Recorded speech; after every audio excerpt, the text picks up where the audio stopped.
Good evening and welcome to the Cheese Room post North London Derby chat. Caller's not here because he is currently stuck trying to get into Whitehall Lane Station or Seven Sister Station. So stuck with me. And with joining me this evening, I've got all the way from the other side of the world. It's our very favourite Dave-O. How are you, sir? Mate, I'm hungover. I've been up since 4:35. I just want to say a few things. Arsene Wenger, can you hear me? Solskjaer, Judas Campbell, can you hear me? Tony, mind where you're driving, Adams, can you hear me? Your boys took a hell of a beating. Sorry. Not much more you can say to that, is there? And a few miles down the coast is my number one child. Here he is, the student. James, how are you, sir? I'm good. Dave's hungover. I'm working on getting hungover right now, or rather working. Yes, yeah, that makes sense. Feeling good. Been gloating to my Guna supporting friends, so I feel tremendous. I know you can't tell from my demeanour, but I feel brilliant right now. Excellent. And joining us from the Emerald Isle, from Limerick, I believe, in a very nice kitchen, I have to say, Paddy. It's Paddy. How are you, mate? This is my office, and because I'm working from home for the past 2 years, this is my office and my kitchen. It is. I'm good. I have to admit, I can't remember an awful lot of the game because I was shouting too much for the whole thing. And I'm amazed I actually have a voice left. I watched even the second half where we just passed it a lot. Yeah, and yay! I love that. So we're obviously they'll do a review tomorrow night with the Burnley preview. But shall we start off? About 10 minutes before the teams are announced, we got a bit of a whisper via Twitter that Romero was injured. There had been some rumblings earlier in the day, or yesterday, I think that he was going to have an injection. But what were the thoughts? I'll start with you, Dave. I don't know if you were awake at this point when you saw that Sanchez was playing. Yeah, I mean, I saw that another YouTube channel, which I won't say their name, was kind of talking about the fact that he'd had an injection. And I just want to say to that YouTube channel, loose lips loses wars, boys. Got to keep it quiet. We're in a war here. So when I saw the team sheet when I woke up hungover, we got Sanchez and Emerson.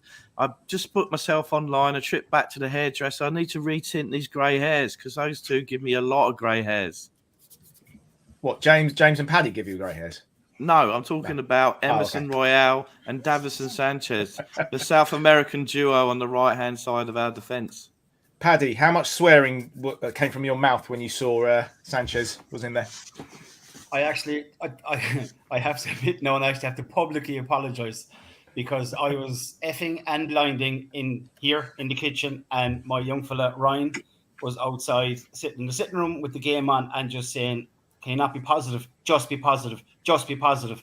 And I'm kind of going, "Oh, the fuck can be positive? Romero's fucking shot. We're gone. That's it. We're gone." Yeah, so I kind of ended up with a lot of egg in my face. I did. James, what did you think? I think I summarised my feelings towards this best in the group chat.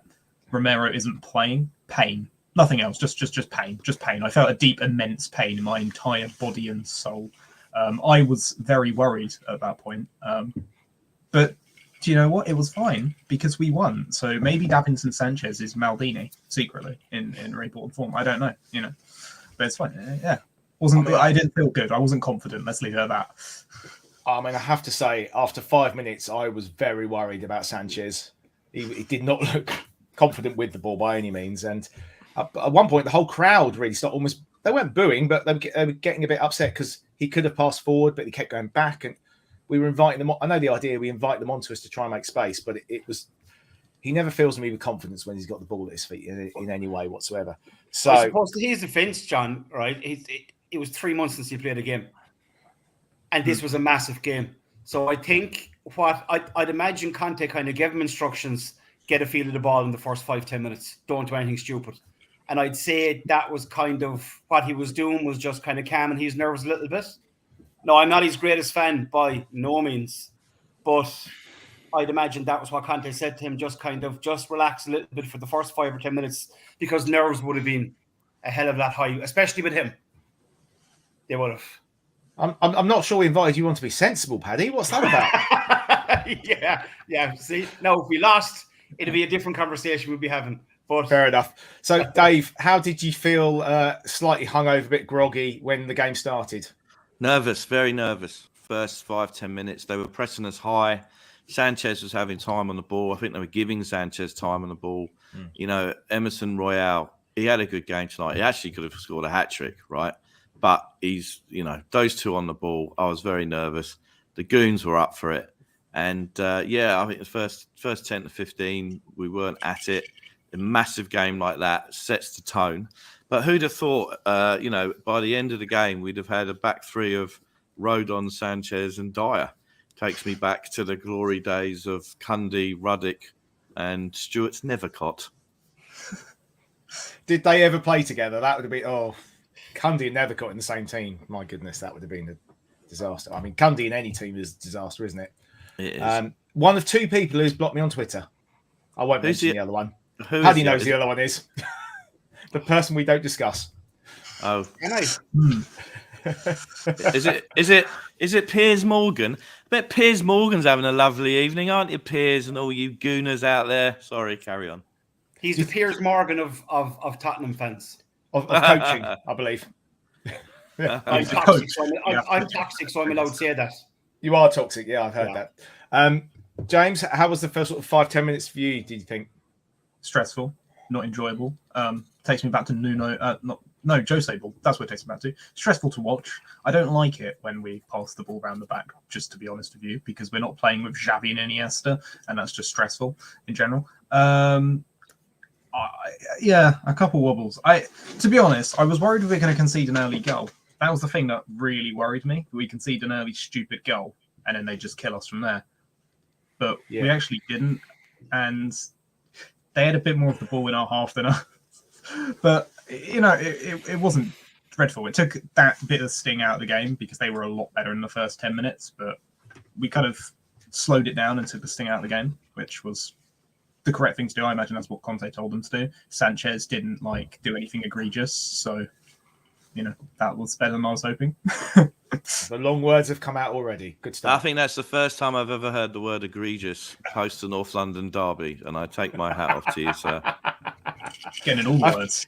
I have to say, quite early on, obviously on Sky, we had Tyler and Neville as commentary. They commented about how good the atmosphere and how loud the stadium was. And I messaged in our group chat, and Steve and everyone just said, yeah, it's amazing. I'd have loved to have been there tonight. Just a brilliant, brilliant night. Sorry, go on.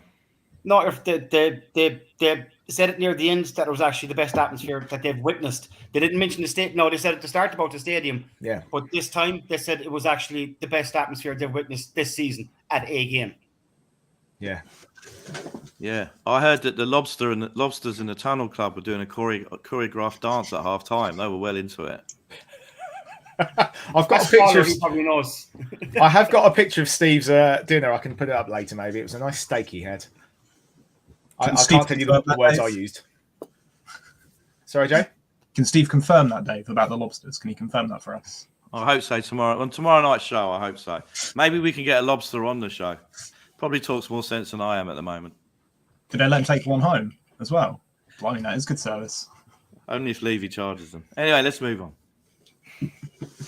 I might need to shoot off. I have a bit of a youngest child issue inside the house, so I might need to let you crack on for a bit, Dave, if that's all right. Sure. Sorry. Sure. My wife's just messaged, so right, okay. I need to go and help with the 3-year-old. My first thing to discuss a man I need to thank. I think we should all thank for being the most stupid man in London is Mr. Robert Holding. First of all, do you think he should have got a booking or even more for that first challenge, kneeing Sonny in the back? I'll leave you with that. All right. Do you want me to go first? Well, I think the interesting thing is that he did 2 knees in the back, and he got the yellow on the second one, whereas Ben Davis got the yellow on that first thing. Well, and to be honest, I thought, on balance, Ben Davis should have got a yellow for that, right? But they should have applied consistently that Holding should have got booked first time around. What do you think, guys? No, I tend to agree. I was kind of shouting at the television, said that was Stonewall yellow for the first one. And then for the second one, obviously he got it. And for the third one, the elbow, that was a straight red. That wasn't even the yellow. Yeah. That was a straight red. I think if he wasn't booked, it probably would have gone to VAR, and it would have been a straight red. Yeah. Yeah. Do you know the second yellow, or as well the red? That's very similar to what Fabinho did, and he didn't get anything for it. So yeah, but Son's neck jumped into his elbow that time, so that's different. It was, yeah. Anyway, yes, I think it definitely was the yellow, and Fabinho should be retrospectively banned, but whatever. Yeah, definitely was the yellow. Honestly, what a performance from Holding. Is he a Spurs fan or something? Like, can we find out? Because that was one of the best performances I've ever seen from an Arsenal player. Honestly, hats off to him. Round of applause, please, guys. In the chat, say thank you, Rob Holding. I mean, spectacular performance. I don't know what he was thinking, honestly. It's just Son knew exactly what he was doing. Every single time Son got the ball, he leaned back into him. He knew exactly what he was doing. He was generating those fouls every single time. Bar the third one, fair enough, you could say, but you could see Son coming back into him, and he was looking, but it was just the fact that Holding used, I don't know, it was the kind of the side of his shoulder and elbow, if memory serves me right. But the first two, Son knew exactly what he was doing. He did. He played him down to a T. He did. He ruffled him. And so I think so. Is it correct to say, because it's all a lovely haze, that Holding got the booking first, then we scored when we went 1-0 up, didn't we? Yeah. In the haze of exaltation that we're all feeling at the moment. So, thoughts on the goal?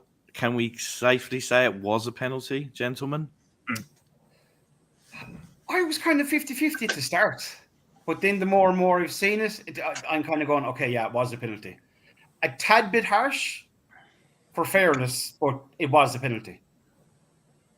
Because if memory serves right, he kind of bounced off his back, didn't he, and kind of put him forward. Yeah. That was it, wasn't it? Yeah. Yeah, that's right. Yeah. Well, yeah, I mean, it was a clear goal scoring opportunity, if that's what you want to call it, right? Holding's action prevented the goal scoring opportunity from taking place, so it is a clear wall penalty.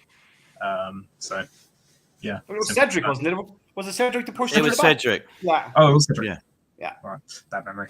Yeah, clear penalty. So, maybe if it had gone the other way, I'd say something else, but it didn't. We're just talking about the penalty, John. Yeah, I mean, it's soft, it's clumsy, it's a penalty, ultimately. I'm sure we've had ones like that giving it. I mean, that's definitely it's a Serge Aurier penalty. That's what it is, isn't it? Yes. Now, Yeah. my next question to the three of you, and then John can take back over again, because I'm doing such a great job of hosting in the last 2 minutes, honestly. I haven't turned the broadcast off. I still think we're live. Okay? So my next question for the three of you is, I'm presuming, we're all watching it in our living rooms or things like that. As Kane went up to take it, did anyone cover their eyes? Were they behind the couch? What was the feeling as he ran up? I'll go first on that. I watched it, but I was more nervous, and I think I've been with a Kane penalty than I have been for a long time. Maybe it's just the game, but and obviously they showed the graphic where he always hits them all to the left. Normally, the keeper's right, and they were like, "Oh, they did the line on the commentary saying, oh, and obviously Ramsdale knows he always hits him, but then Kane also knows that, and it's that whole double bluff." And then obviously he went to the right. Although he's hit loads of penalties normally that side, isn't he? Mm-hmm. It's just for some reason against Arsenal, it's always been to the goalkeeper's right, his left. Paddy? Yeah, I'd be exactly the way you are, John. We were kind of, myself and Ryan were watching it. We were kind of going, because Ryan turned out to me and goes, Ramsdale knows exactly where he's going to put it. This was the first penalty in a long, long time where I was kind of going, oh, sweet Jesus, he's going to save us. I was that kind of worried, because purely the fact that Ramsdale's with him, with England, and obviously they take, I'd imagine they take penalties as on practices. So he would have known, kind of, he would have had a fair idea. But like you said, then the double bluff, if Kane has an idea on what way Ramsdale will go, then he'll go the other way. But it was a nice penalty. It was. James? Yeah, I was confident Harry Kane always scores penalties. I was a little bit like, it's not quite 1-0, but to be honest, I can't say I was that nervous because, Harry Kane penalty. So when does he miss? He doesn't miss. He always scores against Arsenal. He loves a goal against Arsenal. So no, I was pretty confident. I was just like, all right, 1-0. Simple as. Thanks for the penalty. My nervous visualization as he ran up Ramsdale makes a save. The ball drops on a half volley to Emerson Royale, and Rose Ed goes the ball. And that's what I was thinking. But I was absolutely. We've got the explicit rating already. I was absolutely shitting it as he's running up. So thank God he scored. Yeah, we're 10 actually o'clock tonight. I was more thinking Ramsdale will save it, he'll come back out, and Kane will score anyway. Yeah. He's done Still that. a small bit of positivity in the back of it. I was kind of going, yeah, fucker's going to save it now, but it's going to come back out to Kane, or Sam's going to run in, and someone's going to score. Yeah, indeed. Can I just go back? Because obviously I wasn't in the room. Did you discuss Davis's yellow card? Yeah. Yeah, because I thought that's what wound our players up. I think it was a foul, and I think the yellow card was fair. But obviously it wound Conte up because he got a good telling off, didn't he? But And he got yellow. From that moment, our players seemed to step up a level, I thought, which led to the winning the penalty. Yeah. So obviously a couple of minutes later, Son had already had another couple of tussles with Holding, got fouled again, and eventually he got booked. And then it was pretty. I think we were just about on top at that point, weren't we? And then 7 minutes between the two bookings. Dyer tried to play one of his Alderweireld balls through. Sonny's run through and gets. It was hard to say. Did he get elbowed in the face or just clotheslined? Yeah, Kind of an elbow on the shoulder. That's what I was saying earlier. Yeah. Just when you were gone, we were talking about it. I thought it was kind of an elbow / shoulder, but there was definitely intent there. But I was even saying to the lads that the fact that he was booked already, I think that's why the ref just gave him a yellow card. But if he wasn't booked, that would have gone to VAR and it would have been a straight red. Yeah, indeed. Which probably would have worked to our favour better, because that would have meant then he would have been missing for 2 games as opposed to just a game against Norwich. No, who the next? Newcastle. Yeah. However, they've also lost Gabriel now, haven't they? Yeah. So they'll have Ben White and probably. I mean, I thought Tomiyasu actually played pretty well. Generally, I was quite. He had a good game. Yeah. Oh, I hope Pat Chan's not watching this, because he's on the Slack chat. He's a patron. He's still psychologically not recovered from the fact that we didn't buy Tomiyasu and we bought Emerson Royale. So we need to move on quickly because it triggers him, and he's in Hong Kong and it's not going to be good. We have to move on. But yeah, Tomiyasu had a great game. Yeah. James, did you have any doubt about the second yellow? No, not at all. Yeah, I thought that was a blatant foul. I mean, I don't know why he did that. Son wasn't going to get started. The ball was going out for a goal kick. It's just incredibly stupid. So no, red card. Send him away. Banned for life. Don't care. I have to say, on Daniel's previous comment about having a premonition, I didn't sleep brilliantly last night, and I woke up 2 or 3 things thinking we were either going to draw or lose, and we were going to have to do this show. I'm just so glad that we turned up and Rob Holding made a mess of everything, which really helped us. So again, thank you, Rob Holding, for being a moron. So a couple of minutes later, win a corner down the right. Sonny whips, and it was brilliant because Sky put up a graphic at that exact point showing the fewest goals conceded from corners. And I think Arsenal was second with only 2 goals. But they did say, but they're missing Holding, their tallest player. And across it comes. And who got the first flick? Was it Bentancur? Right, okay, Bentancur. Was it? I can't remember now.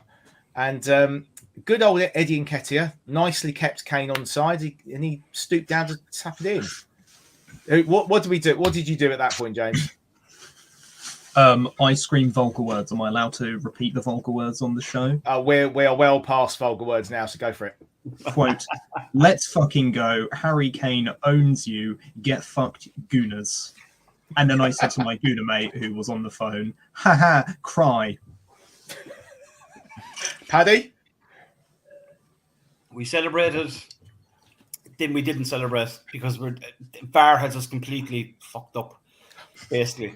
It has. So we don't know whether or not it's a goal or we're going to be celebrating. And it's happened to us multiple times where we celebrate and all of a sudden then no goal. And you're kind of sitting back down again. So we did celebrate. We did. And we said we obviously didn't, and then we did again. Once you see the kickoff, thanks be to Jesus. Goal. It's weird. It is, because I watch matches myself. My young fella Ryan, he comes to all the games with me as well, and we religiously watch every Spurs match together. If we can, I'd say we've missed about 2 together in the past God knows how long. We have. So we just kind of talk and talk and talk and talk, and then we celebrate. So we're kind of, my voice is a little bit sore tonight because it's non-stop. So taking this all up and a bit of an intellectual notch, Carl Jung wrote the book Synchronicity, where across and around the globe, people having same events and things like that. And I was with you in Ireland. I sunk deep into my L-shaped. I waited for the VAR. And then when I saw that it wasn't offside, I punched the air. That's pretty much it. It is. So Carl Jung, Synchronicity, great album by the Police, by the way. Check it out, everybody. That's what I was feeling as well. Just sunk in, wait. Everyone's happy, go. That's what VAR does to you. Yeah.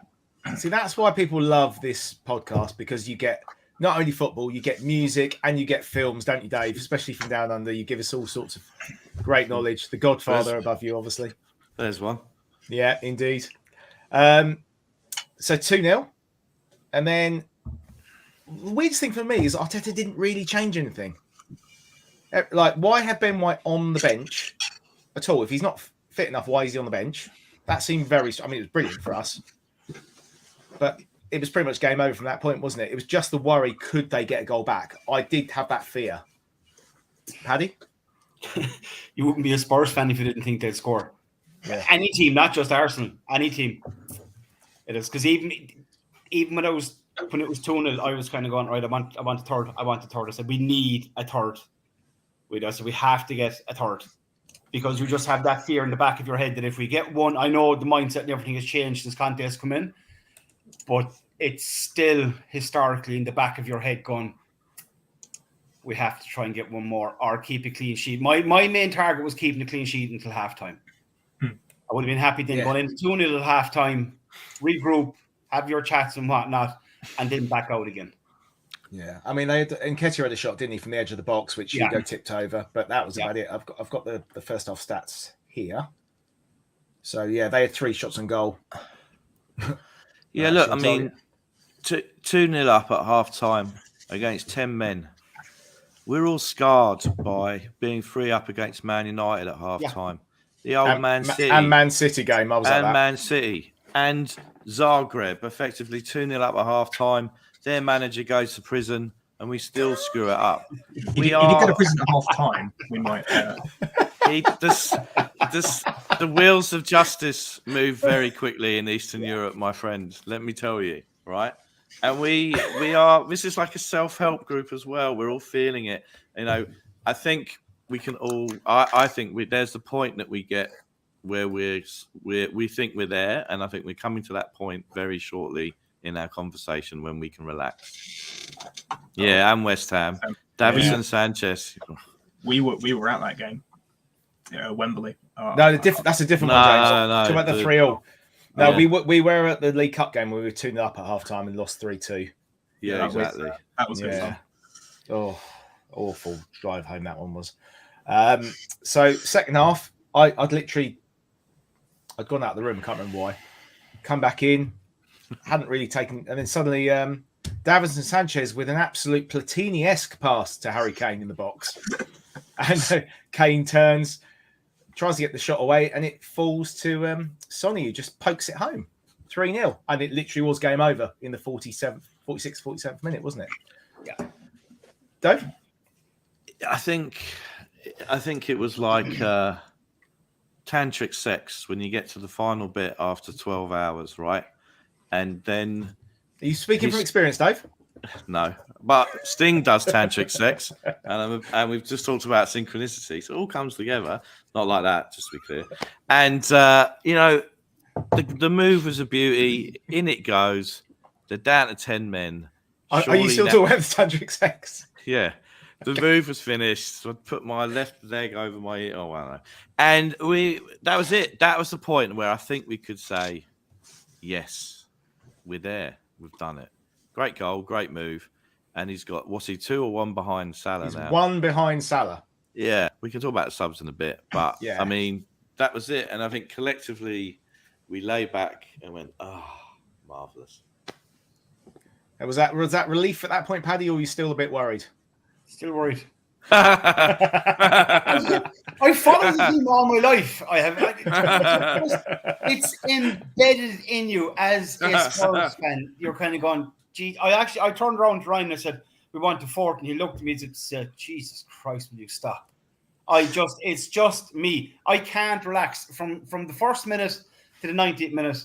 I cannot relax because I just have this fear of us getting one, or of whoever we're playing against, even if we're 3-0 up, getting one on the 85th minute and then just collapsing. I shouldn't have, but I just have. I always have that fear in the back of my head. I have, but I suppose. Look, once it went to 3-0, I kind of went, right. Yeah, they're gone. They were gone since the second goal, to be totally honest, because that sending off completely. It sent them into complete disarray. All tactics for Arteta went out the window as soon as they went down to 10 men. Did it? Yeah. James, you've taken it down, Dave. Was that the most sorry. Spursy game in Premier League history? Unspursy, sorry. Doesn't that imply that? Sorry, we didn't cock it up, basically. Yeah. Well, I mean, it was never in a position for us to, right? So I would argue that a comeback would be a better interpretation of an unspursy result, personally. So I don't know, maybe the 3-2 Man City game, right? This season, at least. I'm sure there are better examples in. That's a great question. Sorry, go on, James. Go on. But I can't remember necessarily. Anyway, I missed the third goal because I was making a drink. I was getting ice, and I came back and I see the score's 3-0. I was thinking, job done, simple as. Then I told my Guna friend to suck it, basically, on the phone, which he didn't enjoy, and he turned the game off after that. So I win, basically. I'm not sure I blame him, to be honest, but happy days. Well, if we went 3-0 down, I think I'd have had enough to go from that point. Then went on Twitter, saw some very upset Arsenal fans. That made me laugh a bit. Someone's complaining about soft officiating, which I just laughed at. 3-0. Think job done, simple as. If we lose 4-3, then we just don't even deserve to be in the Champions League, do we? So simple, job done. You know what? My stand on Guna baiting at the moment is one that is restrained and dignified, because it's great that we beat them 3-0. It's beautiful, but we want that fourth place, and they can still have the last laugh, right? So I'm being dignified. I'm being restrained. I'm like a post-prison Nelson Mandela, dignified and leader, like bringing the world together. And then if we get fourth and they don't, then I'm really gonna give in to them. But at the moment, I'm holding off. All right. I've thought about this. If they get Champions League, it will still be entertaining for us, because I would love to watch them get battered like 8-0 by Bayern Munich or 7-2. So it's fine, whatever, they're crap. It doesn't matter. We'll get fourth, and if we don't, we'll win the Europa League, and they'll go out in the group stages of the Champions League, and they'll lose to like Bate Borisov or something. Who cares? Anyway, if end of the day, there's no point being dignified about things. Let's just be dicks, because they're Arsenal, and we're allowed to be dicks to them. I don't care about any other rivalry. Just don't like Arsenal. Don't care otherwise. So yeah, you're shit. Enjoy the Europa League next year. We're better than you. We're 3 goals better than you. Could have been 5. The one thing I thought after the third goal was I want 5 goals. I want it to be 5-0 just to batter them. So on all the newspapers tomorrow it says Spurs thrash Arsenal, and you see a picture of like Mikel Arteta looking depressed or something. But that's what I wanted. I wanted to see the Spanish PE teacher looking depressed. Doesn't even look like a PE teacher. He doesn't even look like a proper PE teacher. If he was my PE teacher, I wouldn't have listened to him. So. Because he's shorter than me. He's shorter than me. He's skinnier than I am, and I'm skinny. I think that, you know what I mean? Antonio Conte looks like a proper teacher. He doesn't. Imagine being a PE teacher that doesn't look like a PE teacher. Just like, he needs to, whatever. Anyway, yeah, we won. They're going to finish 5th. Simple. So I've just made myself a note of 28 minutes where Dave compared himself to Nelson Mandela, just for future reference. Got that? Okay, Dave. And Evening, Niall? And tantric sex as well. Oh, let's not go there. Yeah, I don't want to think about that, please. Let's go. I hope Brentford to beat Everton on Sunday. Newcastle beat absolutely Arsenal. Yeah. I mean, Arsenal have got injury problems, and Newcastle, it's their last home game. It's a game under the lights. hopefully they can turn up. I mean, Arsenal had chances tonight. You know, Odegaard had one near the end where he's good enough to have put it in the corner. We've just got to hope Newcastle are 100% up for it, and I think they will be. It's their last game. Yeah, we don't.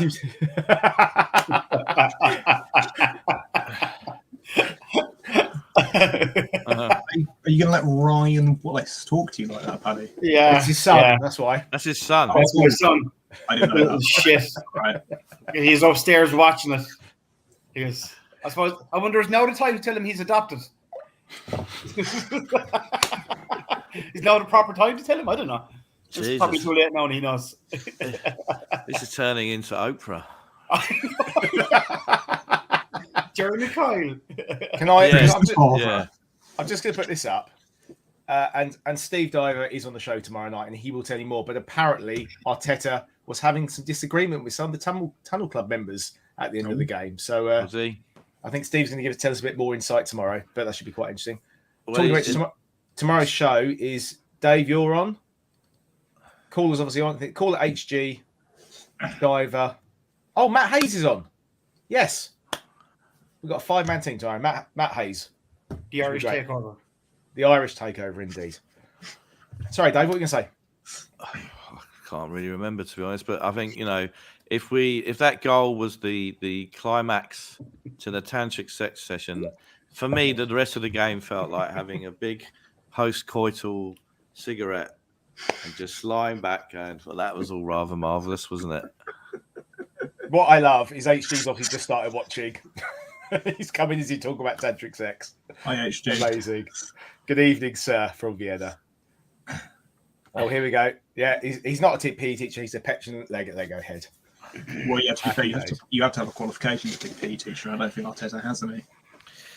Oh, 1 second. You know, I think the thing with Arteta, when we had one of the nicest gooners in the world on the show the other night, Stephen, the gooner, really nice bloke. I like him. He's a nice bloke.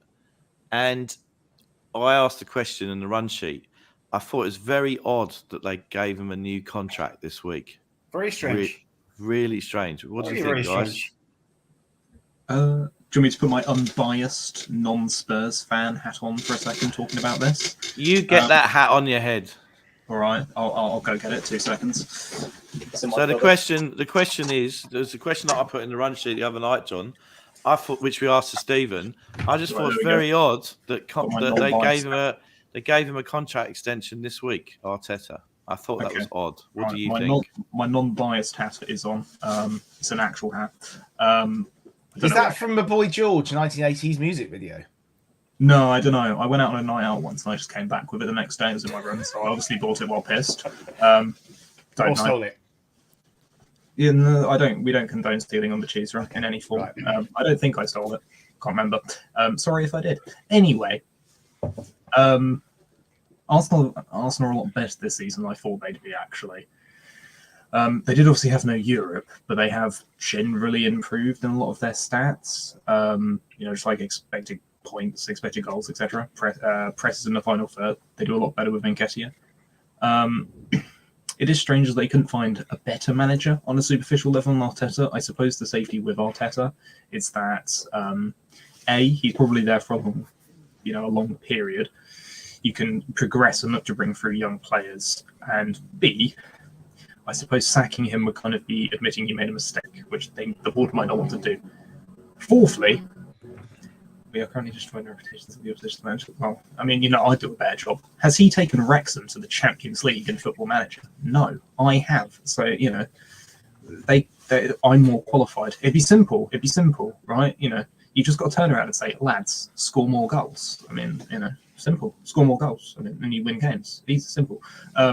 Anyway, no, I think actually he's doing all right for the squad they have, because they have some decent players, some not so great players, and they do have some good players. I think Nketiah is actually annoyingly quite good at football, which I dislike. I know a lot of Arsenal fans don't rate him for some reason, because they're idiots, I suppose. But yeah, I can see him being there for a while. Is he one of the best managers in the world? No, right? Obviously, but I don't know, right? It's kind of like if we gave Ryan Mason a 6-year contract. I mean, do you want to watch 6 years of Ryan Mason ball? I don't. I mean, we were a big club, because when we sacked Pochettino, we went out and got Jose, which, for what it was, it showed some intent. When they sacked their manager, who got to the Champions League semi-final this year, they signed some bloke who sat on the bench next to Pep Guardiola. So, we're a bigger club than they are. Right, my unbiased hat is now off, and I'm going to go back to gloating. So, there's a few people have said about the Arteta's interview. Obviously, we didn't see it because we were in here. But it sounds like it didn't go very well. Kerry said that he looked like he might cry. I actually thought that Ramsdale looked like he was going to cry near the end of the game. He definitely looked like his bottom lip was going and his little tears out of his little eyes. But there you go. He probably got bullied by the South Stand, didn't he? I saw him do an interview where he said he was looking forward to the game. So can someone caption that headline with images to precede unfortunate events or something like that? He said it was going to be fun. Yeah, that's what he said. He's looking forward to it. He was looking forward mate. to the game. Job for you tomorrow, James. You can do it and then Caller can put it up tomorrow night. There you go. Mate. Yeah, you're not busy. You're not busy tomorrow, James. You are a student after all. They're never busy. Hang on. Drinking is a full-time job, I'll have you know. When's your first exam? Not for a couple of weeks. Oh, okay. So you're revising at the moment, yeah? Yeah, I'm looking at the economic opportunity cost of buying scotch versus buying beer. Economics tip for everyone. There's a lot of lovely father-son moments going on in tonight's show. We've covered Mandela, tantric sex, and the relationship between a father and his son, and I think that's beautiful. It is beautiful. I read it. Where are your boys? Are they with their mother?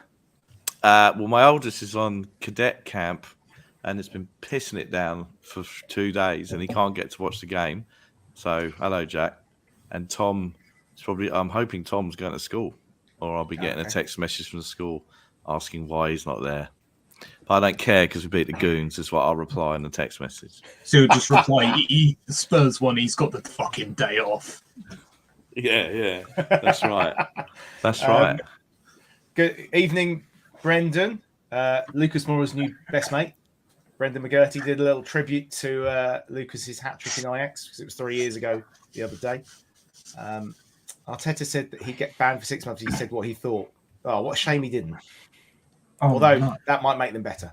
But just for a minute, can we just go back to the Ben White thing? Because the question I've got for everyone is, did he decide at a certain point, maybe 2-0, 10 men, he's not going to put White on whatsoever? I mean, we all thought that White would come on after the sending off, right? But I think he just I think it's just a damage limitation exercise. But the goal difference is irrelevant. He needs White fit for Monday night. Yeah, spot on. Absolutely. I think he had to make that judgment call that it might make his injury reoccur, or depending on how fit he was. And obviously, knows he didn't have holding, and then losing Gabriel as well. It's obviously going to be Tomiyasu and White will have to play on Monday. Yeah. And probably Tavares. So hopefully Sam Maximin's playing on the right wing, although he tends to play on the left, doesn't he? And can absolutely destroy him. Yeah. Because Tavares does look good going forward, but defensively, he's a bit like the anti-Emerson, isn't he? He's the opposite. Tavares is good going forward, but at the back he's missing an angel, I reckon. Or one or two angels, I think, actually. There you go. That's 1970s music gag live tonight. What do we think of the second half? There was a lot of passing, a lot of olays from the crowd. Emerson was probably had the best chance, did he, with that header from Kane's ball? Yeah. What do you think, Paddy? Yeah, I actually missed it because I went upstairs, and as I was walking upstairs, I turned around to Ryan and I said, "It's going to be 4, or the Spurs going to score by the time I get back down again." And I was halfway up the stairs, and I just heard a roar, so I had to fly down the stairs, so I missed it. Right. I didn't even see it. Yeah, I didn't. Yeah, actually, Arsenal's likely defence: Cedric, White, Tomiyasu, Tavares. Well, Cedric again, he's better going forward than defensively, as we saw with that beautiful penalty he gave away. So Newcastle got a chance. Come on, Eddie. Yeah, Come on, Eddie. and they are so improved. Apart from, I mean, they lost 5-0 City. Any team can lose 5-0 to City on a day. They were very good against us at the Lane for the first 41 minutes. They were compact. We couldn't break them down. And it was only because Son got annoyed that he gave away the foul that he went on the run, won the corner, we scored from the corner. In the second half, they just fell apart, didn't they? Apart from that, they've been a decent team this season. I will say, not any team can lose 5-1 City. We can't. We always beat City. Nuno Espirito Santo beat Man City. For whatever it is, we just beat City. I don't know if there's a curse like in the Champions League, like they can't win the Champions League. They've gone to as many Champions League finals as Harry Winks and Moussa Sissoko in midfield. So, round of applause to Pep Guardiola for that incredible achievement, for matching Harry Winks and Moussa Sissoko, two footballing titans. I mean, Xavi and Iniesta, who the fuck are those guys? Moussa Sissoko and Harry Winks, they're the real guys. Anyway, I think Newcastle can do a job. If Eddie Howe and Newcastle do a job, I don't know. I'll say nice things about him on Twitter. I can see it more likely that Arsenal completely fucking implode at the sight of 40,000 plus Geordies screaming in the face. I mean, that'd be truly delightful. If Newcastle just show up and batter them, I will be a very happy person. But knowing that will probably happen and we'll lose on the last day or something because we're Spurs. But it won't happen. We'll win both our games 5-0 and they'll lose their next two games. And Dele Alli will score a hat-trick for Everton or something and Frank Lampard will unfortunately celebrate. But Dele Alli's going to just have a moment, in every film, there's a team losing. And he just has an inspirational chat with someone. I don't know, maybe Harry Kane or someone rings him up and says, "Right, lad, now's your time." And he comes on a half-time, just scores a hat-trick. Yeah, I think Mark's made a very good point. One of the best comedies on television is Arsenal Fan TV. So if you want a good old laugh, get yourself over and just watch it in the morning. And watch after this. Watch Robbie from Luton, that well-known suburb in Islington, talk about his favourite team. And always talk about Newcastle. As we have all agreed, we're all natural-born warriors. I'm worried at Burnley. We've got Burnley next. We're going to talk about it tomorrow night. But Burnley at home, midday Sunday, is not a slam dunk, people. But let's just bask in the post-tantric beautifulness of that. Yes. We are going to beat Burnley. I won't be watching because I'll be at work all day, but we will beat Burnley. And if we don't, then, I'll be very deeply upset. So, come on, boys. Beat Sorry, Burnley. James. Where did you say you were going to be? At work. You got a job. You're working on. You actually. Yes. Oh right. I thought you were a student, mate. Yes, I have a job. You're capable of doing both, or if you're like me, you go to work instead of sometimes student because I'd rather have the money. Because he's got an unconditional offer for uni, so he doesn't really care, basically, is what he's saying. I'd rather have the 50 quid from working for a few hours. Right, because okay. money can be exchanged for alcohol. Is something interesting. There's an economics tip for you, everybody. He's smart, this one, you see. That's basically the first year of the course, so you're up to speed now. But working all weekend, so I'll miss the game. But, typically we lose when I watch because, I don't know, we're spiteful to me or something. So, but do you know what? We haven't lost when I've watched a game wearing a Spurs shirt recently. So maybe I'll just wear my Spurs shirt at work and it'll be fine, we win. But then if we lose, I'll have to deal with people. Your boss is a Spurs fan, isn't he? So it's fine. He'll let you. Well, he's not there. I'm managing people. Okay. And so it's fine, whatever. Wear what you like, I don't care. I'd say good evening, Seb. I'm guessing you're on the train on the way home because here he was at the stadium with Caller earlier. Look at beautiful photo. Look at that. Look at those beautiful gentlemen. Oh, look at them. Look at them There we having go. a time. And also, if we can just mention, there I was watching the game. Obviously, the camera pan round for a throw-in very quickly for Arsenal. Oh wait, I recognise Mr. Diver just behind Cedric there. There he is, at that moody because he wasn't chanting, wasn't it, Dave? No, he's not. He doesn't sing. He was too busy thinking about the lobster mornay at half time. They hadn't told him that they were doing choreographed dancing, so they couldn't be eaten. And I think that was Steve's mum there. That was Steve's mum, indeed. So props, respect, as the kids would say, to the lady who brought him into the world. Done a fine service for us all. She has, just like Nelson Mandela. Kerry's saying Burnley need to win, so they should be coming at us, which we were like. They won't. They will park the bus and try and hit us on the break with big Vegas, won't they? So just so it's clear in my tiny brain, Everton playing on a Saturday or Leeds playing on a Saturday? Because 1 second. because that might impact Fixtures. that might impact Burnley's mindset. Oh no, there's no Saturday games because of the FA Cup final. We Is are it the FA Cup first final? game Saturday. We are the first game of the Premier League weekend on Sunday at 12 o'clock. So then Leeds play at 2 at home to Brighton, so they'll probably lose that because Brighton are in form. And Everton play at 4:30 at home to Brentford, which will be a tough game. Yeah. Joel, you'll have to ask him tomorrow night because I've no idea. But he didn't say he missed any. So hopefully none. So what do we think of the second half, Paddy? Were you are you quite happy them just knocking it around? Yeah, I wanted more hours at a time? goals. I always want to kill off a team when you're playing them, so I wanted more goals, but I was quite content with the 3-0. I was happy with that, but would have been nice just to get another 1 or 2 goals. It would have been nice to beat. I think the highest they've beaten was 5-0. Yeah. So it would have been nice to kind of either get that or beat that. But look, realistically, we weren't going to score another 3 goals. We weren't. So I was happy with them just tapping around and pulling the complete piss out of Arsenal. I was happy with that. Shall we quickly talk about the subs then? Obviously, Sonny and Kulu came off of Bergwijn and Lucas. Sonny looked rather upset. Is this just because of the golden boot, do we think, Dave? Yeah, but they had a lovely kiss and a cuddle at the end, Conte and Sonny, right? And not like when Højbjerg kind of, blanked Conte after the City game when Conte went in for the hug, but the Great Dane, he said, no, you've hurt my feelings. We need to talk about this, right? So no, to be honest with you, I was very happy that they played within themselves, considering that we've got that first game Sunday lunchtime. That's fine. I mean, I think it's in. I think Charlie Kane may have negotiated his only one decent clause in his life, and it looks like Harry Kane can never come off the pitch. So I'd have taken him off, and I'd have taken them both off, wrapped them in cotton wool for the weekend. But we didn't do that, and Sonny came off. He looked upset. He comes off. I mean, he's 2 behind Salah. We've got 2 games to go. There's opportunities there, but for the greater good, he comes off. We need him fit.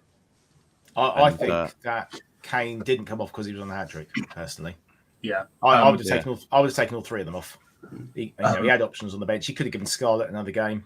The game was over, wasn't it? Yeah, James? I was happy Sam was annoyed. Oh, I was he was annoyed because if anything, that will make him. I know he's a quality hungry player anyway. But that will make him 100 times more hungry now on Sunday because he'll want to get 2 goals. He will. So, I was happy he was pissed off at being taken off. If he walked off and just sat in the bench, we've seen players do it in the past, just come off, sit down. I'm happy seeing an angry player coming off. And I'd imagine Conte would have been very happy as well to see it because then that shows that he wants something, which will hopefully work in our favour on Sunday. James? So I actually saw an interview, right after the game, obviously, on TV. And whoever was interviewing them asks on that. And it was interesting because he said he wasn't concerned about the Golden Boot. Well, I'm sure he is. He just said he wants to play every minute he can. But he was like, "Oh, I'm angry. I'm just disappointed I subbed off," which is sounds like a classic teacher line. But I can understand the frustration if you're trying to score as many goals as you can to win the Golden Boot away from Harry Kane, which would be remarkable. It's probably frustrating, but it's all good. It means he's hungry for the Burnley game, and hopefully he'll score, 6 or something in that game. Beat Jermaine Defoe's record for us.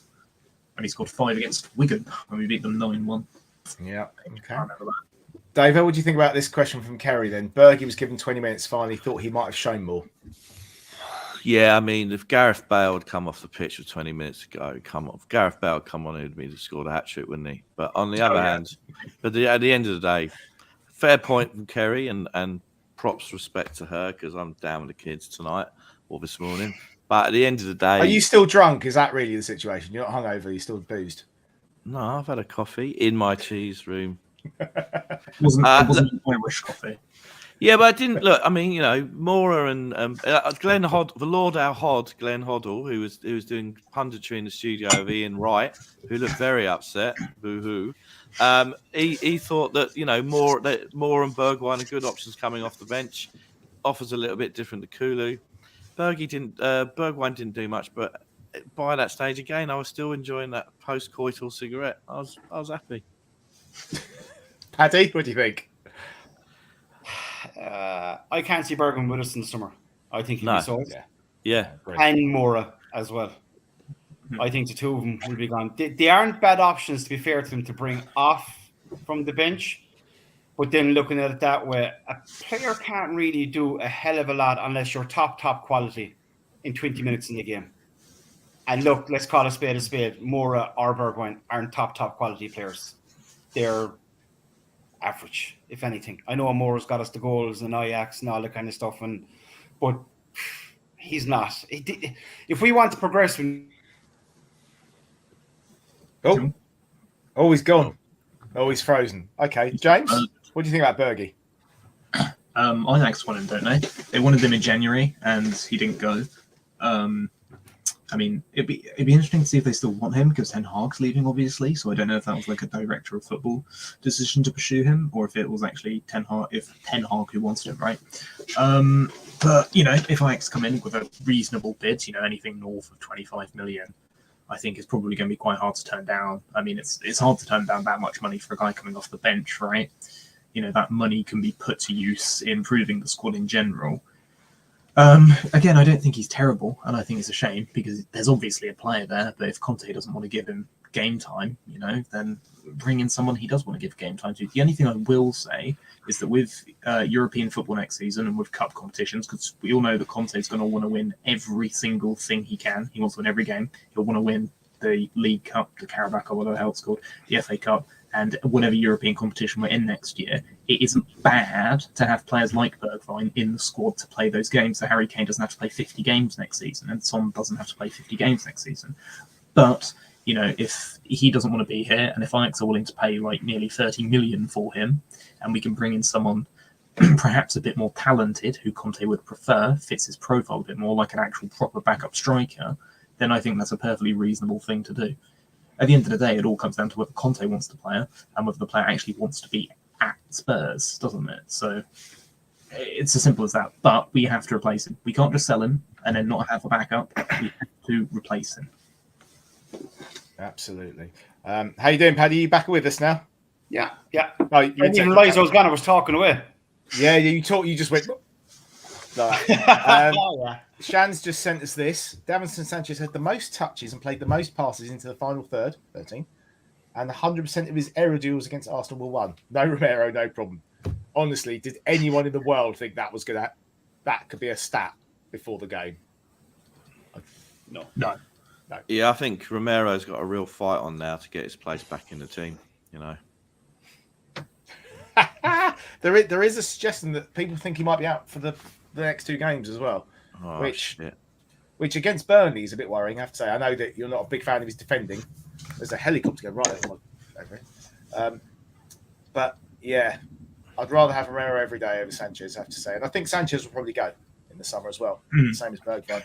I think we need to get money in, don't we? Yeah. I think he'll go to a club in Spain, and maybe we can give Villarreal, Lo Celso and Sanchez for Pau Torres, because as we all know, Kohler discovered Pau Torres playing in the hills of the Andalusian mountainside 20 years ago. So we'll get him in, and that's all good. So yeah, Bergwijn, I feel a little bit sorry for him, but at the end of the day, as Paddy, as you said before you froze, Moore and Bergwijn, if we want to be a team that really challenges in the top four and go for proper honours, we can't have those two coming off the bench. They've got to go. I reckon Moura might run down his contract, actually. Well, he said that this week, that he's going to go back to Sao Paulo, I think, in 2024. Right. So, yeah, I mean, he'll be a squad player, ultimately, won't he? Yeah, but I'd want him as a fourth or fifth off the bench squad player and Rotherham away in the Carabao Cup for starter. Yeah. Crikey, I don't know about that. They've got a pretty good team now, Rotherham. I mean, Are you predicting the draw already? Is this a match fixing you want to talk to us about, Dave? I'm a soothsayer. Can we discuss our random? Sorry, James. Can we discuss our random third sub, Joe Rodon? Paul Muir will be delighted, obviously. Paddy, what did you make of? Why do you think Rodon came on? I say just to get him a couple of minutes before he's sold. I like him. I actually think I've watched him in playing for Wales, and there is a defender in there. He is a good defender playing international football. I just don't see. I mean, Conte made a comment ages ago. He turned around and said that Rodon was Dyer's backup. Yeah. But when Dyer was missing for 2 or 3 games, there was no sign of Rodon. He played Sanchez, who was absolute shit. So, I mean, I think it's very unfair on Rodon not to be given a chance. I would. I rate him. But he will be sold. He'll be gone this summer. I can't see it being a loan. He'll be sold. He will. Yeah, absolutely. Dave? Yeah, I mean, on the face of it, I think, for me, Rodon is far less calamitous than Davison Sanchez, and I've got no idea why he hasn't been given a go. I mean, him bringing off Davis was a wise move because he was on a yellow card, and you don't want him get a stupid second yellow, and he's out for the next game. So I agree with that decision. Rodon coming on, but yeah, he hasn't had a fair crack of it. But we bought him in, and we paid 16 million for a year of Gareth Bale, and we didn't have the money for Skriniar. I know I'd rather would have had last season the Skriniar, right? So that's that one. But I feel sorry for him. Do you think it's that simple though, Dave? Do you think it is? Is there not more to that maybe than we don't know? I'm a simplistic person, John. That's the way I see things. I'm not sure that's true, is it, on any level? Are you still smoking that cigarette, Dave? What sort of cigarette is this now in the early hours? No. There's none of that. Thank you very much. I've got to do a day's work. Thank you very much. Sure. I said a day's work, James. Just got to go and do a day's work. All right. Not making coffees yet. That's a day's work, mate. Manual labour job, isn't it? I've got to move some things around or press buttons. Proper hard graphs. That. It's weird because he brought off. I get he's on the yellow card, but he brought Davies off, not Dyer, for Rodon. So, I don't know. Whenever Rodon plays for Wales, he's a better defender than Davies. That's the odd thing to me. He's a very good reactive defender. I do still think it's odd he hasn't been given that many games. I think this is possibly one of his first appearances. Oh, there's a flying worm. One of his first appearances since Morecambe, right? Maybe has he played since then for us? I can't remember. No, I think he broke his ribs early on in that Morecambe game. I think he was injured. The big lump centre back whacked him, and that he hasn't really been seen since then. It's hard to say because he's young. It's a bit like Tanganga, even though I think Rodon's a lot better than Tanganga. I think he needs a loan, really. I mean, if we can get 10, 15 million for him, I wouldn't blame Levy or whatever, Paratici, if we sold him. But I think there's definitely a player in him. So it's just an odd one. I don't know why he brought him on. Maybe he's realised he's the Welsh Maldini. I don't know. But he does do that. He does that little pirouette, doesn't he? Quite likes that little spin round with a pirouette, a Cruyff turn.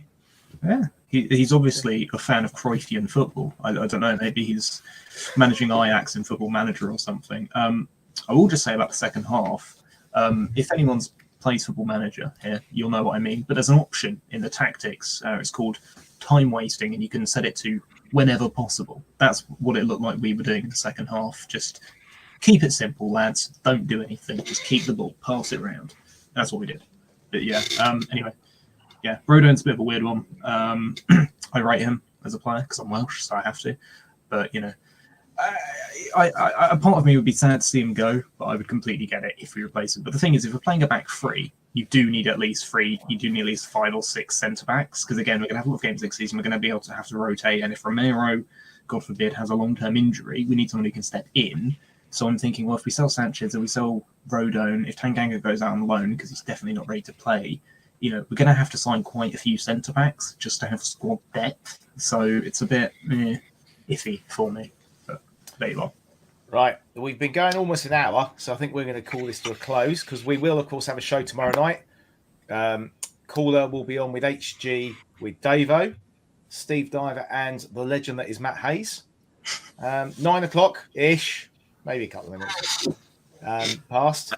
And for all those who are sharing a carriage with Caller, as he makes his way book up laugh, talking like that, when he starts showing you all the other cheese room where he's the host because he's top media personality, I'd like to apologise to his fellow passengers and wish them all well. Does he sound a bit like Brian Clough? All right, man, I'm the Caller, and then young man. All right, there, young man. So good luck to everyone in the passengers in the carriage with him. you have my thoughts of you. It's been a lovely, lovely morning. I'm going to just go do some work today, large it, and it's all good. And we beat the scum, and that's all we got to say, isn't it? Yep, indeed. I'm going to say thank you very much, Paddy. Welcome. Anytime. Thank you very much, James. Thank you, Father. And come on, you Spurs. Come on, you Spurs. Come on, you Spurs.